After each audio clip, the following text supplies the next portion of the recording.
In this video, we are going to discuss confidence intervals for one population mean. We're going to go over confidence intervals for the mean based off just a single population.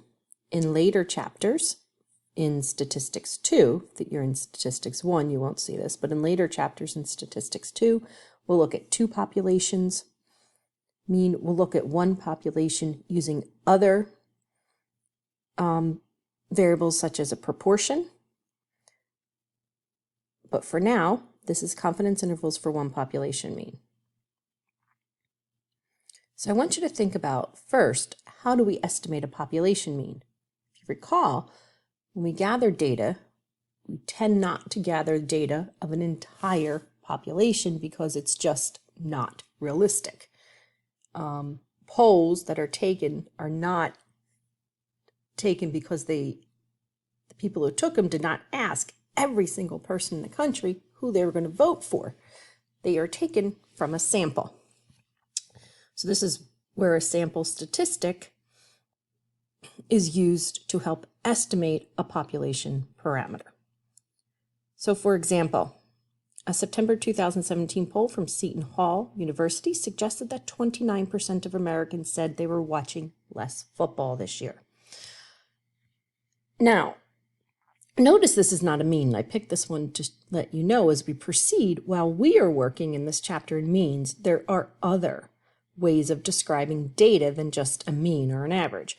In this case, this is considered a proportion. What they would have taken, if they asked 100 people, then 29 of them, but they would have used the total who said they were going to watch less football divided by the total that they asked, and they would come up with this proportion, which can be then written as a percent. So obviously they didn't ask everybody in the country, they just took a sample. We don't know how large the sample was, but they took a sample.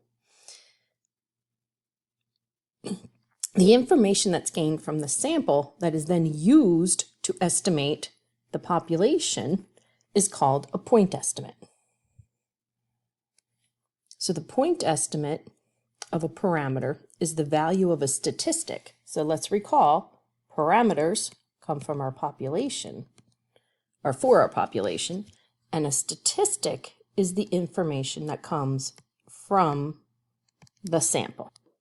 As I stated, we're going to work with mean, so we're going to use a sample mean as an unbiased point estimate for a population mean. Basically, it's our best guess for what the value of this unknown of the population mean would be. So let's go over some information, and let's go over some definitions. You'll find these terms in your notes, you'll find them in the book, and it's really important to kind of differentiate between them. Basically, what we're going to do is we're going to come up with some X bar value, and then we're going to add something to it.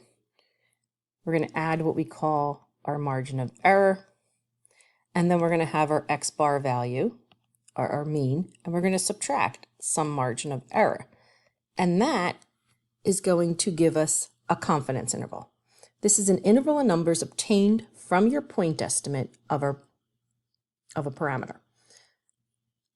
So we're going to have a lower limit, and we're going to have an upper limit. The confidence level is the confidence we have that our population mean, our parameter, actually lies in this interval. These are percents. They are things like 90%, 95%, 99%. So in other words, at the end, when we do our calculation and get our confidence interval, we can say that we are 90% confident that our population mean will fall within this particular interval.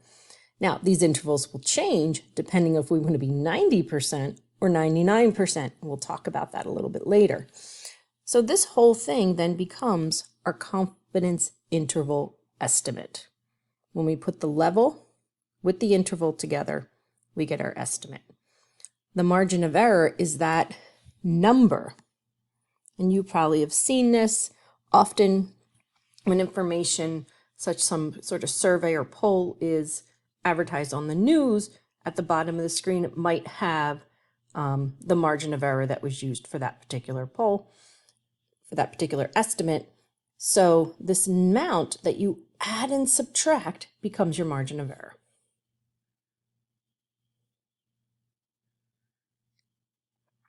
So how do we calculate all this? First thing we're going to look at is how to calculate a confidence interval when we actually know our standard deviation, when sigma is known.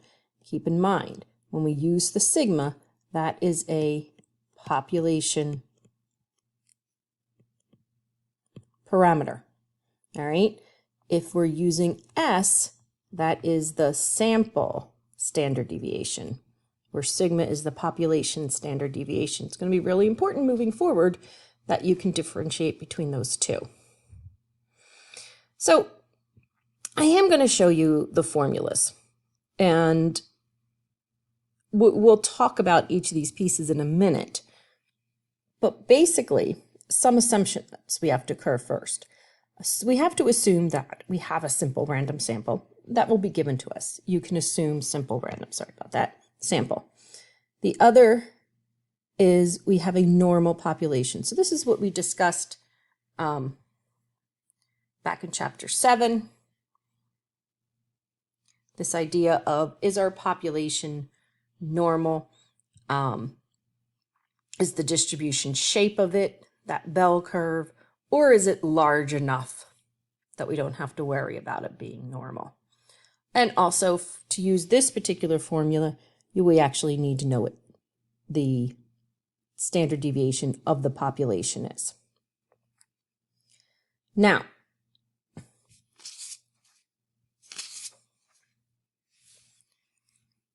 let's take a look at this formula for a second. We need to find our z of alpha over 2. And these pieces here, if you think about what I did in just a couple minutes ago, these represent our margin of error. How much do we need to add or subtract from our point estimate to get it to have an interval? To do that, we need to know whether we are going to be 90% confident, 95% confident, or 99% confident. So if you recall, so our X bar is going to fall in the middle, okay, if we don't standardize. Then suppose I wanted a 90%. That means 90% of my data, I'm going to allow for 90% of the data to fall in here, okay? Whatever does not fall in there is on these outer pieces. These outer pieces are represented and are called alpha.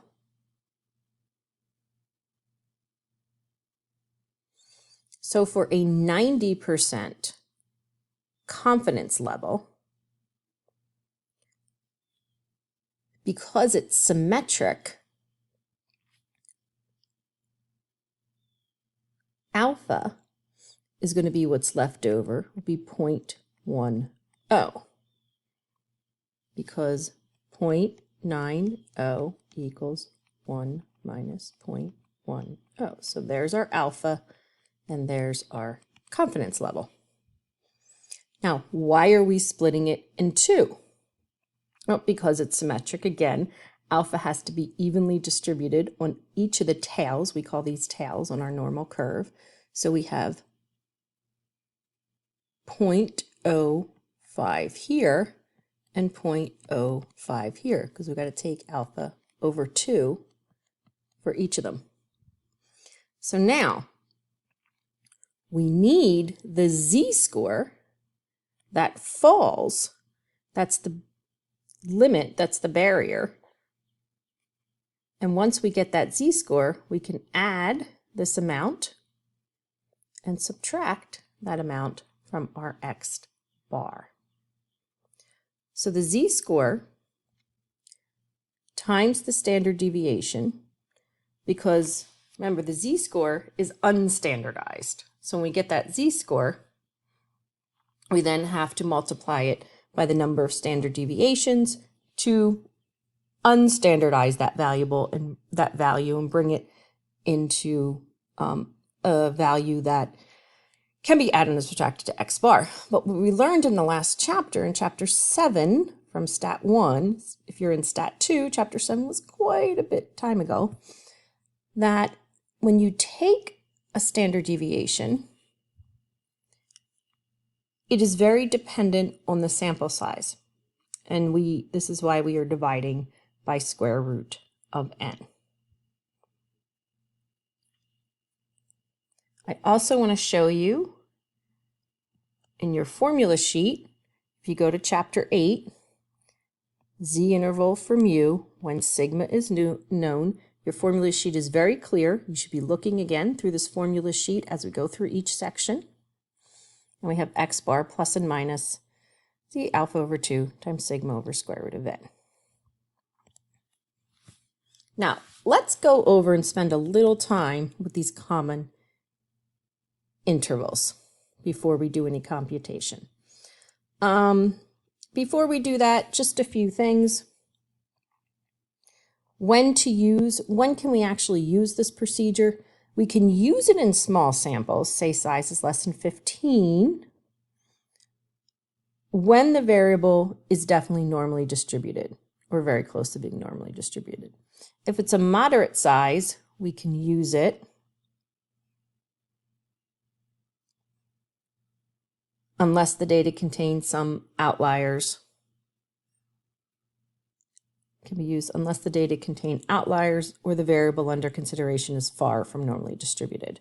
For large samples, though, it can basically be used without restriction. And when we're talking large, we're not talking very large. Anything over 30, a sample over 30 is good.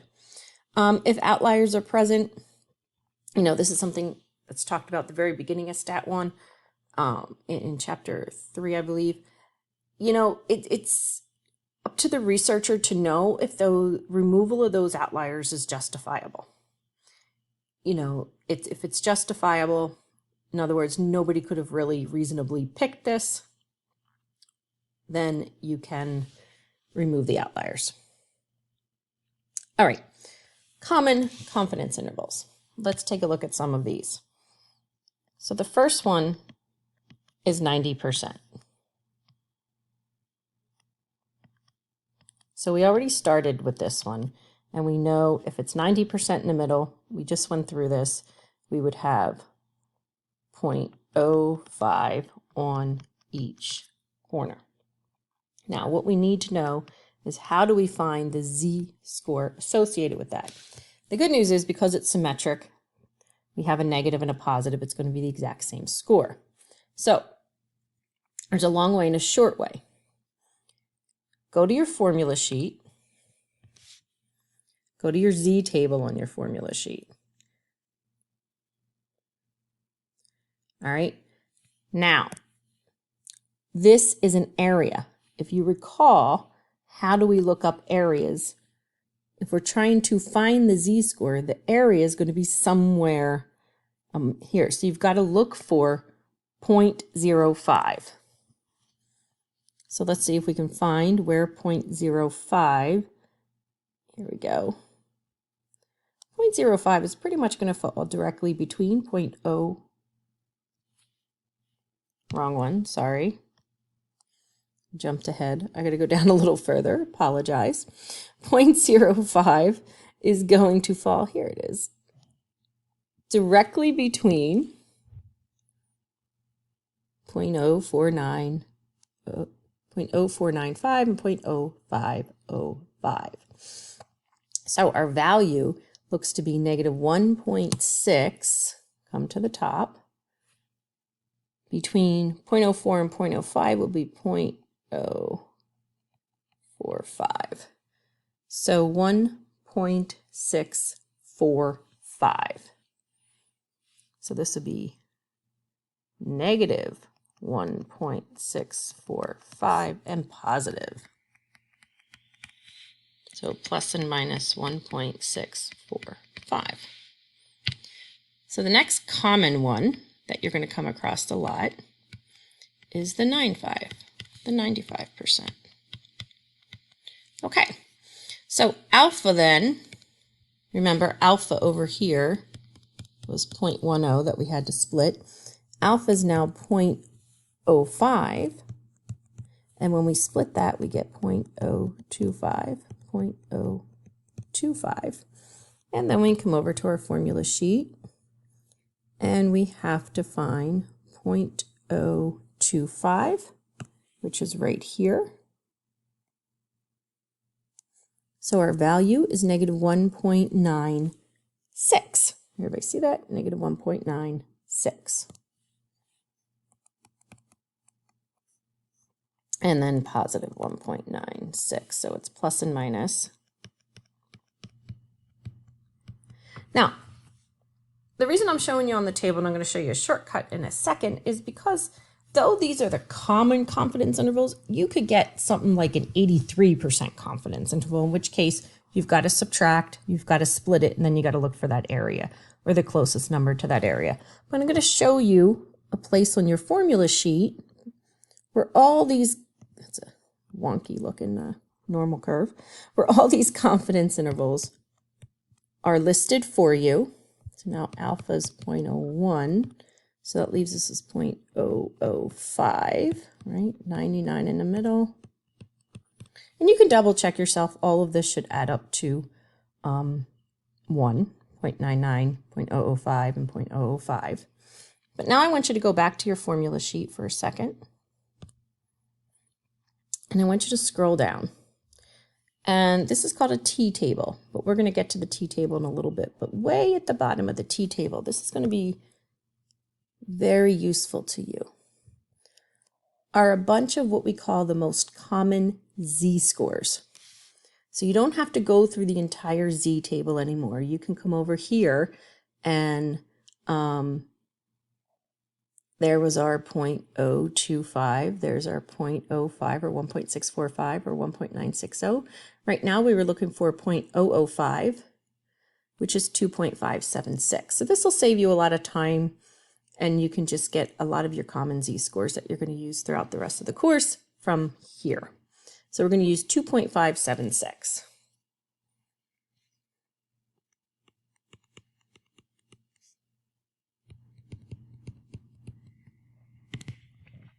Now,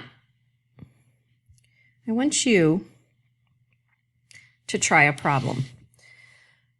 So what you should ideally do at this point is stop the video, read this, and see if you can take the information that's needed, plug it in to the formulas that I just showed you, and see if you can come up with and construct this confidence interval.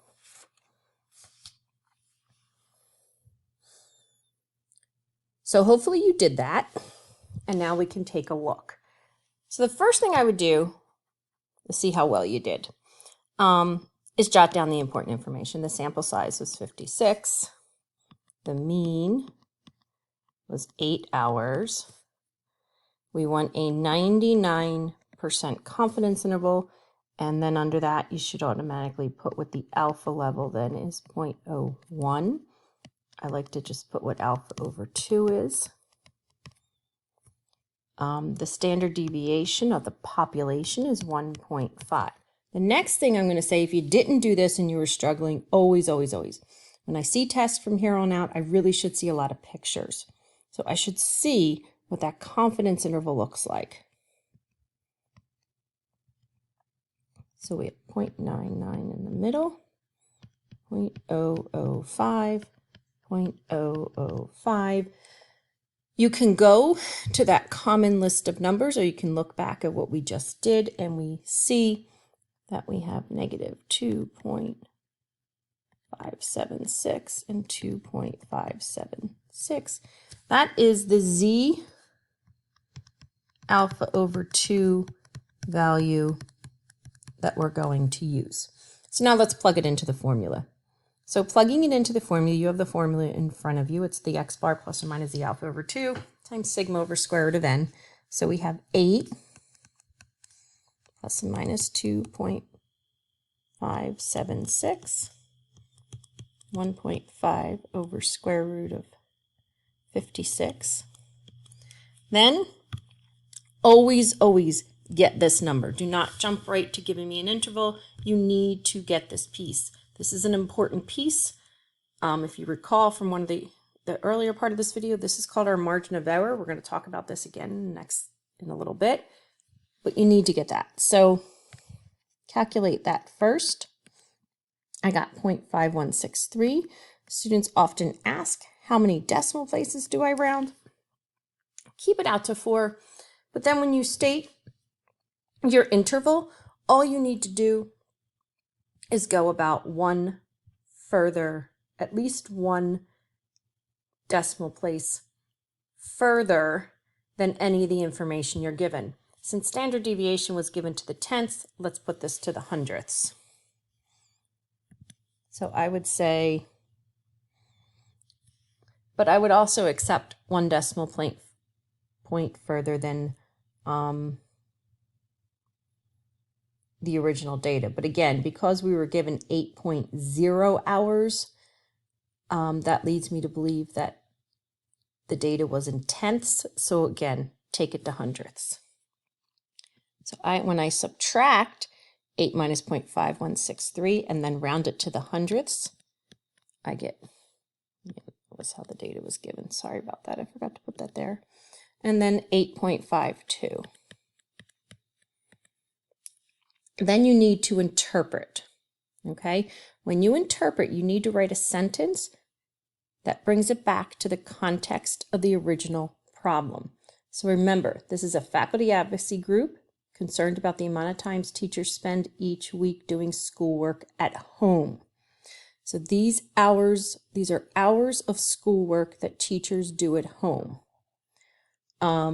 And we needed to construct a 99% confidence interval for the mean number of hours per week a teacher spends working at home. So what we say here is we can be 99% confident that teachers spend between 7.48 hours and 8.52 hours working at home.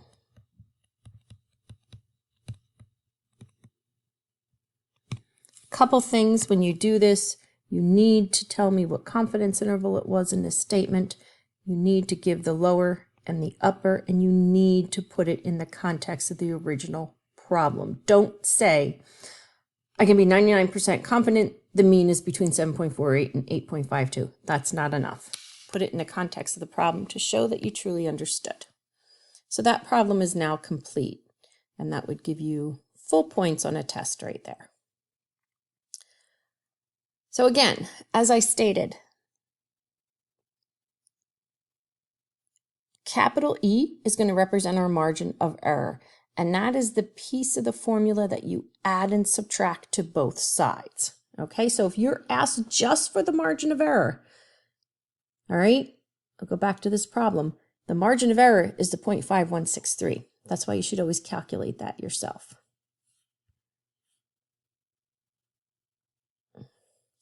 So let's look at this little diagram for a second.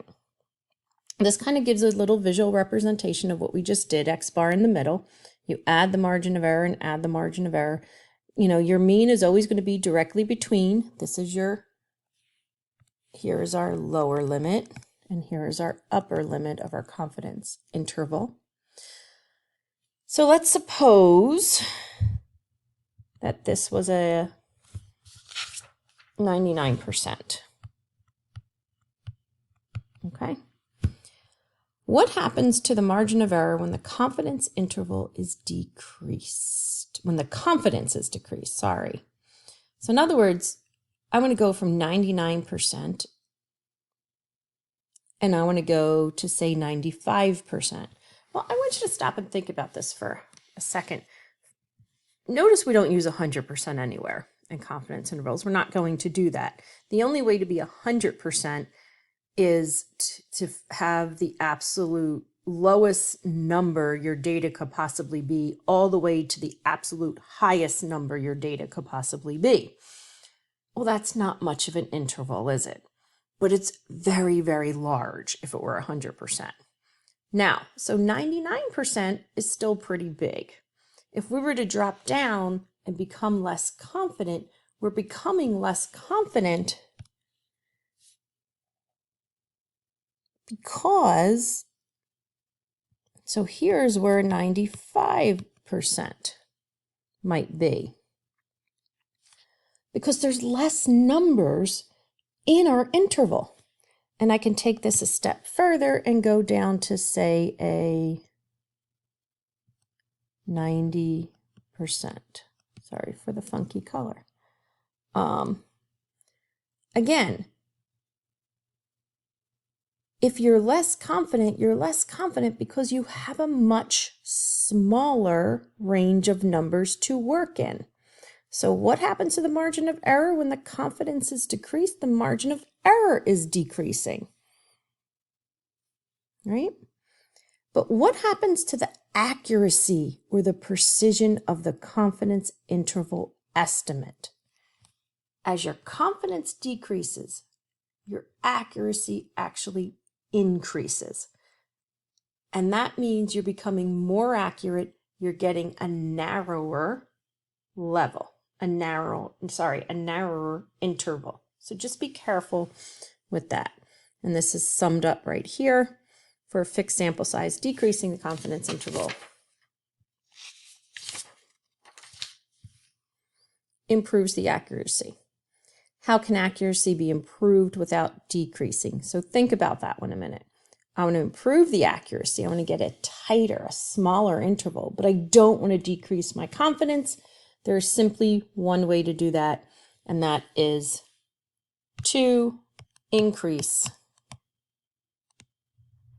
sample size. And you can actually set what your sample size might be. Suppose you know you want a 95% confidence interval. Well, you can get z of alpha over 2. You know your population standard deviation. You know that you want a margin of error at a certain number, maybe 0.5 or 1. You can plug all that information in, and then you can determine what sample size is needed to get a confidence interval at that margin of error and that level, not percent.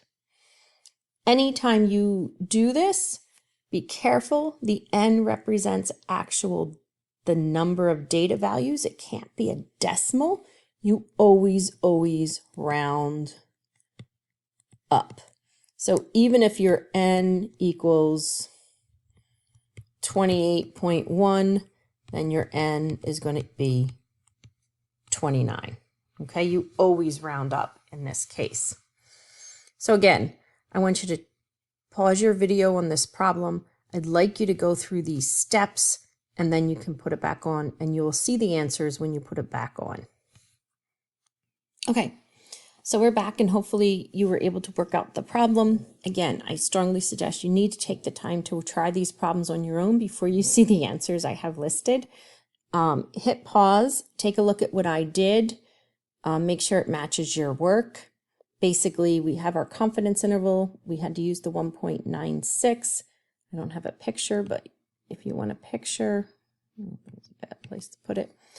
The 0.95 would go here, and then we would need 0.025 in either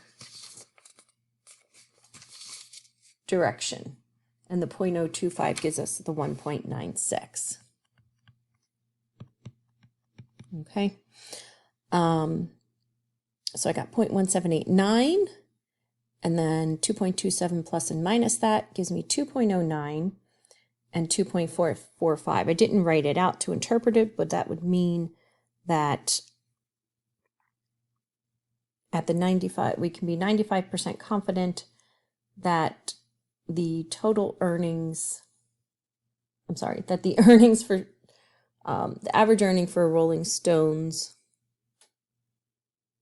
tour is between 2.09 million and 2.45 million. The margin of error part, of course, was the 0.1789. C, to get a more accurate interval, we would need to drop it down to 90%. But what if we didn't want to do that? If we want to keep it at 95%, we have to increase the sample size. So I want to add one little piece to this. What if we want to decrease that margin of error, because we want a more accurate interval, to 0.12? So instead of it being 0.1789, I want to bring it down to 0.12, but I want to keep it at a 95% confidence. Remember, our sample size was 30.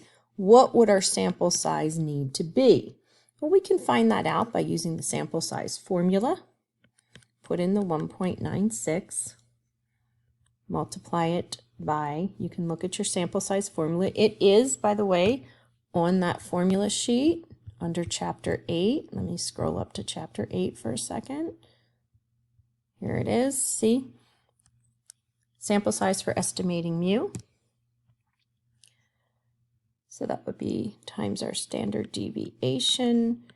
The new margin of error we said we wanted was 0.112.